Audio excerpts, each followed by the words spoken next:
পীরগঞ্জের সীমান্ত দিয়ে অবৈধভাবে ভারতে যাওয়ার সময় 5 জন আটক।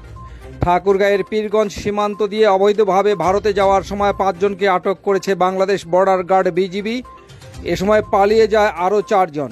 শনিবার দুপুরে আটককৃতদের ঠাকুরগাঁও জেল হাজতে পাঠানো হয়েছে। আটককৃতরা হলেন পীরগঞ্জ উপজেলার সৈয়দপুর ইউনিয়নের ইনুয়া গ্রামের ববি রায়, অন্তর রায়, অপু রানী, কবিতা রানী রায়, দিনাজপুরের বোচাগঞ্জ উপজেলার চ্যাঙ্গন গ্রামের নিন্দুল বেওয়া। পীরগঞ্জ থানার ওসি তাজুল ইসলাম জানান, শুক্রবার গভীর রাতে উপজেলার বৈরচুনা ইউনিয়নের চান্দেরহাট সীমান্তের নডাঙ্গা গ্রামের 302/8 এস পিলার এলাকা দিয়ে অবৈধভাবে ভারতে যাওয়ার চেষ্টা করলে 9 জন নারী পুরুষ। এ সময় বিজিবি টহল দল ওই 5 জনকে আটক করে। পালিয়ে যায় 4 জন।